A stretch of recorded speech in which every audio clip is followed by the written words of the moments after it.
This is Democracy Now!, democracynow.org, The War and Peace Report. I'm Amy Goodman with Juan Gonzalez.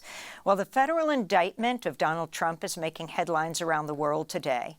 We end the show looking at another federal indictment that's received little press attention. In April, the Biden administration charged 4 U.S. citizens from a Pan-Africanist group with conspiring with the Russian government to sow discord in U.S. elections. Omali Yeshitela, chair of the African People's Socialist Party, faces charges of conspiracy to defraud the United States, along with Penny Hess, Jesse Neville, and Augustus Romaine Jr. 3 Russians were also named in an indictment unsealed by the Justice Department. This follows a violent FBI raid on the activists' properties in Missouri and Florida last summer. African People's Socialist Party has been a longtime advocate for reparations for slavery, a vocal critic of U.S. foreign policy. Omali Yeshitela joins us now, chairman of the African People's Socialist Party, located in St. Louis, Missouri. Omali, thanks for joining us again. We spoke to you after the FBI raid on your house in St. Louis. If you can now talk about the indictment, your response to what the government is alleging. Well, thank you very much. First of all, I want to say we have to stop meeting like this. I think the first time we met was after the government attacked our Uhuru House in St. Petersburg, Florida in 1996, 300 strong.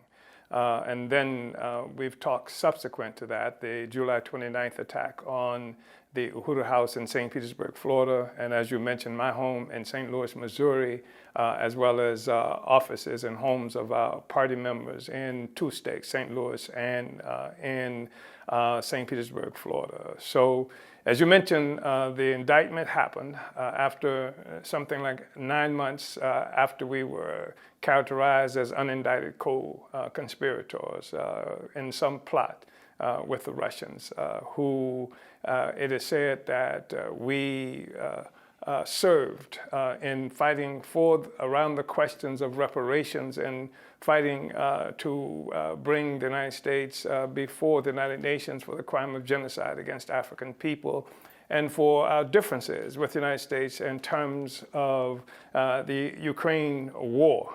And our participation in elections. It's interesting that you just had 2 or 3 people who were talking about the electoral process and people celebrating the presumed victory of the Voting Rights Act with a decision in Alabama. But the fact of the matter is, in Alabama, where we saw in 1963 4 black children murdered at a church for participating in the electoral process, bombed.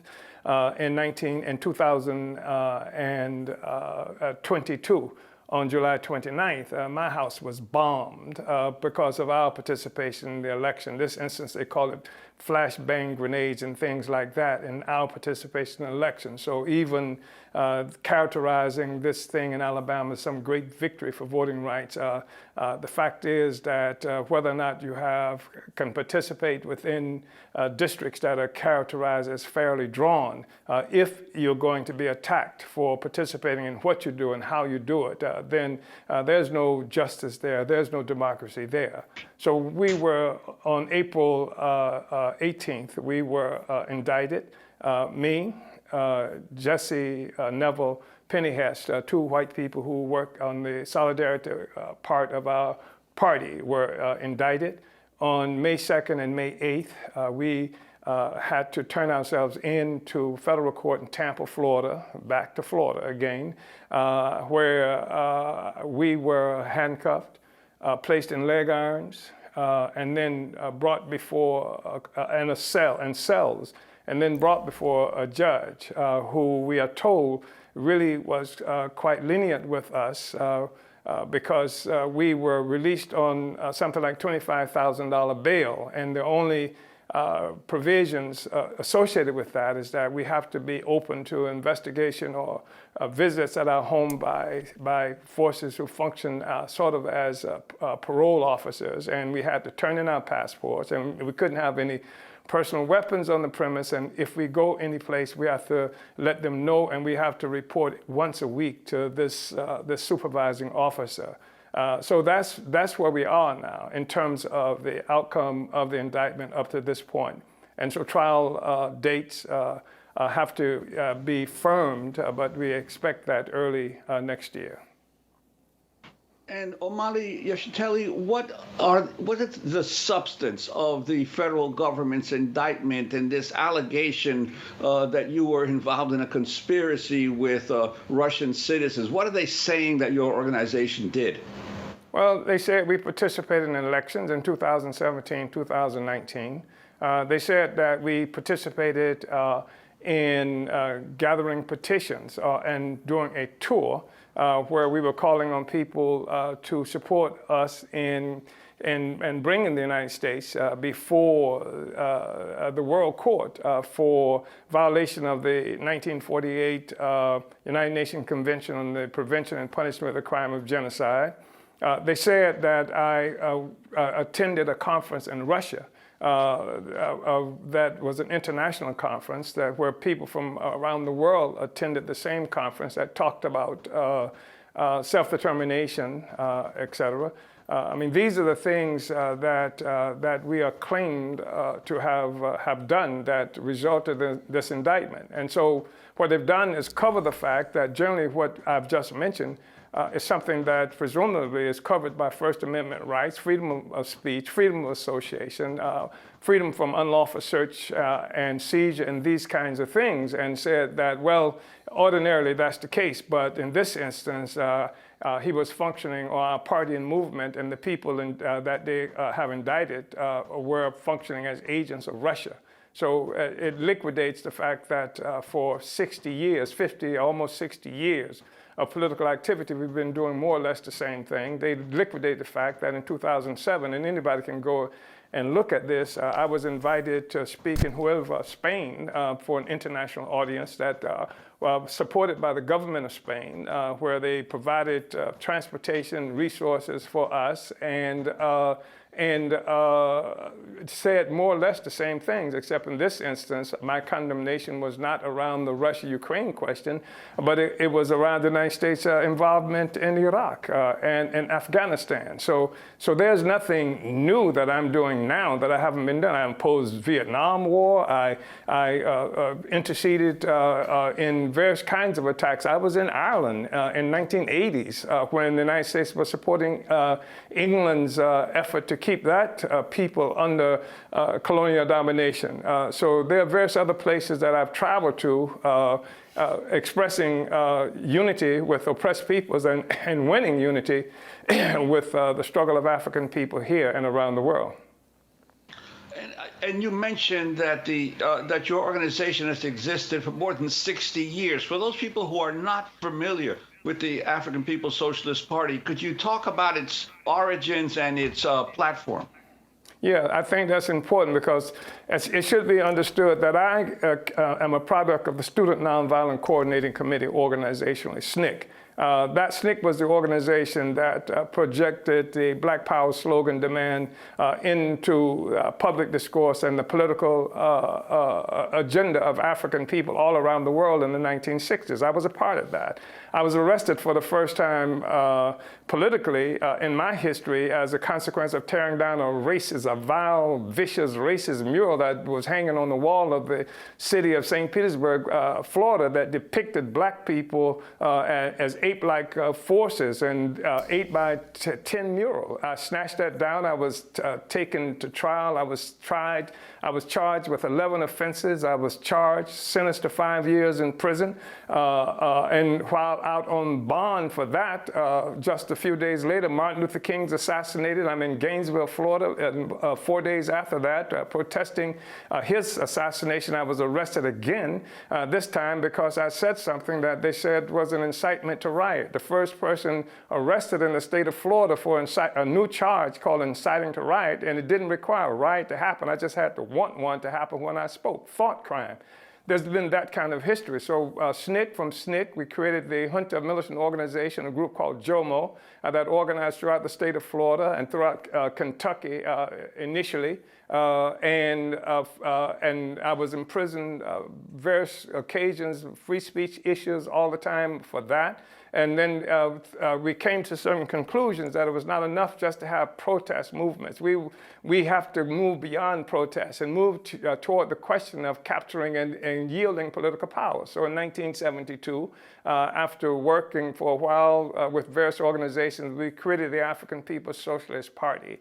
And the African People's Socialist Party is an organization that was created for the purpose of continuing the Black Revolution of the 1960s that saw the attack on the Panther 21 in 1969, that saw the raid on Fred Hampton's home in 1969 that resulted in his assassination, that came as a consequence of the assassinations of Malcolm X and Martin Luther King and a host of other forces like this. We said we were going to complete that movement that they had begun. And so in 1972, the African People's Socialist Party was created, and we also recognized that the struggle for Black power, Black people, had run into its limitation as long as it was fought within the context of the borders that had been created for us, either in Africa and around the world. And so it's an international organization. We exist in the Caribbean. We exist throughout Europe. We exist all over the continent of Africa and inside the United States as well.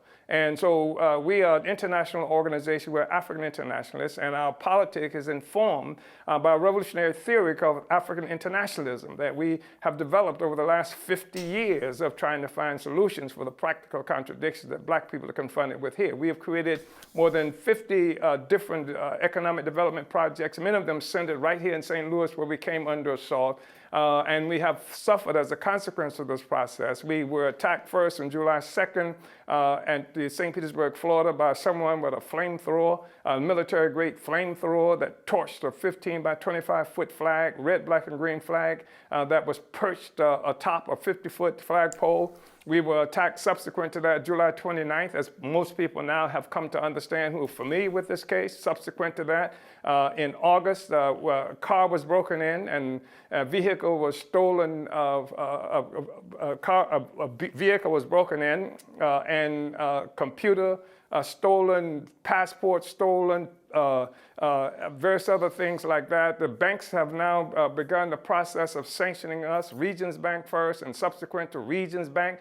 We've had to deal with Chase Bank. We've had a church right across the street from my home in St. Louis that we had under contract to create other economic and development programs. It was burned to the ground in January. It's just been an array of assaults that's been made against us since that time. So it's very clear that this is about more than what the government has said it's about, and this an objective intent was to destroy our movement and to make sure that what it was they began in the 1960s to push us back was something that was completed with the assault on the African People's Socialist Party and the Uhuru movement. Omali Yeshitela, your point on Spain is you do accept money from, for example, if you're invited by the government of Spain or the government of Russia, and you're saying that doesn't mean you're an agent of them. They said one of your co-conspirators is Alexander Inhofe, that he is involved with spawning, that he says that that the government says with spawning dissident movements within the United States. Your response? I'm saying that as far as we knew, we never accepted money, first of all, from the Russian government. I used the Huelva presentation in Spain because we did go to a meeting that was sponsored by the anti-globalization movement in Russia, which is a NGO. NGO invited us to Spain as well. There was some noise being made, but we accepted expense-paid trip to Russia. The fact is that it was the anti-globalization movement that provided this transportation there. But in Spain, an NGO that was closely associated with the Spanish government, that was connected to people who were either currently or previously associated with the United Nations, that were governments from Mali and other places that also attended, that we were paid not just transportation, but we were given honorariums of significance. And there was an international conference. I used the Spanish thing just to show the hypocrisy of the United States government that's saying that somehow, suddenly, we became agents of a foreign government because we attended a conference in Russia. This is the most ridiculous, asinine, and the thing that makes We're going to have to leave it there, Omali. Yeah. Omali Yeshitela, chair of the African People's Socialist Party. I'm Amy Goodman with Juan Gonzalez.